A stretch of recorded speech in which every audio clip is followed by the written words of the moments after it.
자, 시작하겠습니다.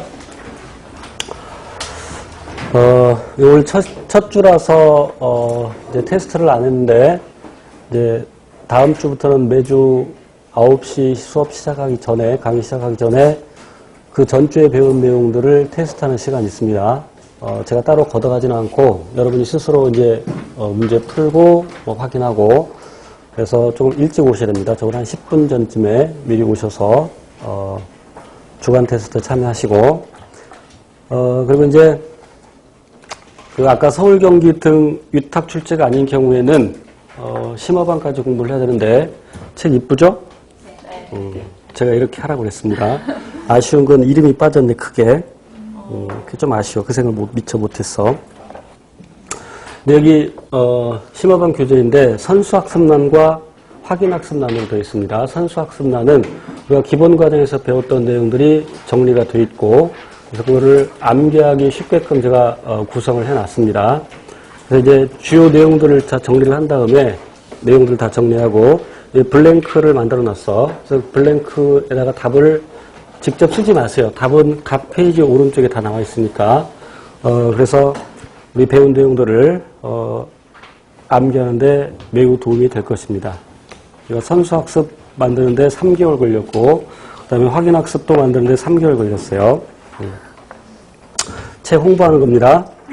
자, 그래서 이제 당장 심화반을 듣지 않더라도 어차피 들을 거면, 하이스쿨 구입하셔서 거기 선수학습을 이제 복습 삼아 공부하시기 바랍니다. 10쪽입니다. 생물의 특성.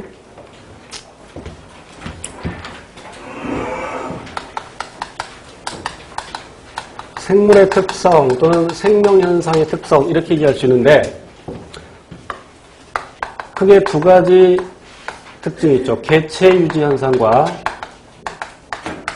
그리고 종족 유지 현상이 있습니다.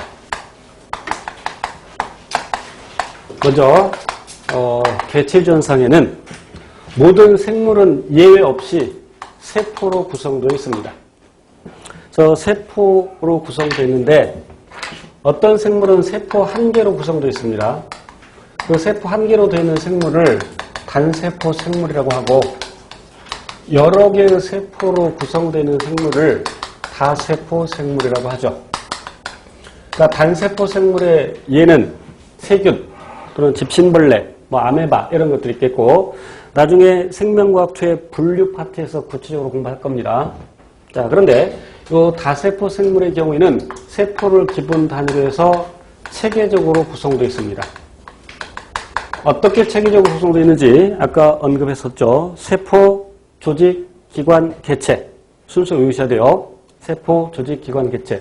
매우 중요한 것은 조직은 서로 다른 세포들이 모여서 되는 것이 아니라 구조와 기능이 같은 적어도 유사한 세포들이 모여서 조직이 되고 또 서로 다른 조직이 모여서 그래서 동물의 경우에는 상피조직, 결합조직, 근육조직, 신경조직 이렇게 네 종류의 서로 다른 조직이 모여서 기관이 되고 그리고 그런 기관들이 모여서 개체가 되고 아까 언급했기 때문에 그냥 말로만 하는 겁니다. 그래서 식물과 동물로만 나눌 때는 식물에만 있는 구성 단계가 조직계 그리고 동물에만 있는 단계가 기관계.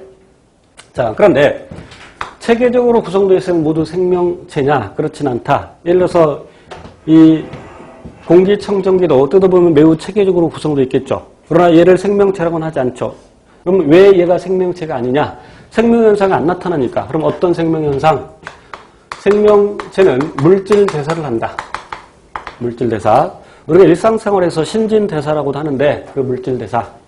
좀 더 구체적으로 살펴보면 물질 대사라는 것은 생명체 내에서 일어나는 더 구체적으로 세포 내에서 일어나는 화학 반응이죠.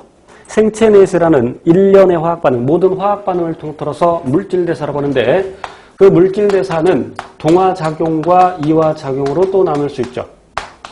이름에서 알 수 있듯이 동화작용은 같을 동에 될 화자고 그러니까 합해진다는 뜻이죠. 이화작용은 다를 이에 될 화자, 다르게 된다. 그래서 동화작용은 쉽게 말하면 합성이죠. 저분자 물질이 고분자 물질 되는 거. 물론 제가 저분자 물질이 고분자 물질 된다라고 표현했는데 화학에서 말하는 그 고분자하고는 조금 다른 개념입니다. 화학에서는 분자량이 나중에 배울 텐데 분자량이 만 이상인 것. 분자량이 만 이상인 것. 분자량이라는 것은 분자 1몰. 또 이제 이런 얘기 나오면 막 또 저 새끼 뭔 소리를 하는 거야. 예, 합격 수기나 이런 것들을 보면 최정한 수업이 어렵게 가르친다. 어려운 것까지 가르치는 거예요. 제가 쉽게만 가르치면 얼마든지 더 쉽게도 가르칠 수도 있어요. 그러나 합격에 크게 도움이 안 됩니다. 서울 경기의 경우에는 이 하이탑을 완벽하게 소화하고 있으면 작년 서울의 경우에 또 올해 서울의 경우에 한 60점 정도 맞을 수 있습니다. 합격에서 멀어지죠. 멀어지는 것이 아니라 합격을 못합니다. 그래서 제가 기본반에서도 심화 내용을 조금씩 얘기를 하는데 제가 어렵게 가르치는 것이 아니라 어려운 것까지, 시험에 나올 것까지. 그래서 1몰이라는 것은 개수를 세는 단위일 뿐입니다. 개수를 세는 단위일 뿐인데 예를 들어서 계란 30개 대답을 해야지. 계란 30개 한 판 그러죠. 한 판 그죠? 그리고 연필 12자루 한 다스 그리고 이제 마늘 100개 100통 접 그죠? 배추 100포기 한 접 이렇게 하듯이 그냥 개수를 세는 단위일 뿐입니다. 원자나 분자는 크기가 굉장히 작아서 낱낱이 수를 다 세서 얘기하기는 어렵겠죠. 예를 들어서 시멘트 가게에 가서 아저씨 시멘트 1억 개 주세요 그러면 아저씨가 이 또라이 새끼 반 아니면 당황하죠. 모래도 낱낱이 그 개수를 세서 파는 게 아니죠. 그래서 뭐 1톤 아니면 뭐 10톤 이렇게 크게 시멘트의 경우는 대개 40kg 그 한 포대 단위로 그래서 개수를 세는 단위일 뿐이죠. 그래서 1몰은 6.02 그냥 간단히 그래서 6 곱하기 10의 23승계 약 6 곱하기 10의 23승계를 1몰이라고 하고 분자량은 어떤 분자 1몰 그러니까 6 곱하기 10의 23승계의 질량에 해당되는 수죠. 분자량이나 원자량은 그램 붙지 않습니다. 단위 없어.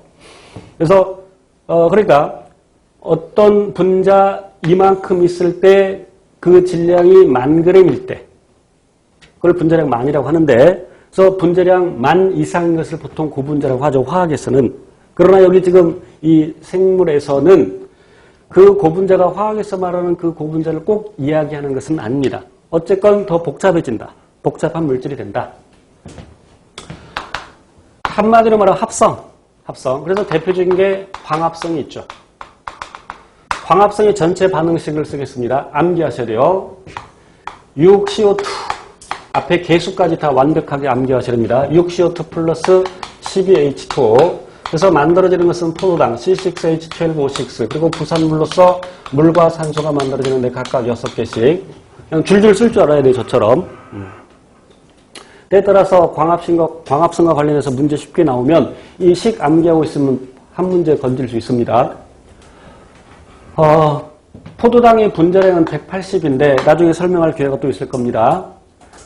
이산화탄소의 분자량은 44인데 더 복잡해졌죠. 그러니까 이게 지금 많이 아니기 때문에 엄밀히 말하면 고분자가 아니지만 그냥 복잡해졌다는 뜻. 그래서 이와 같이 이산화탄소와 물로부터 포도당을 합성하는 과정. 그것이 광합성이죠.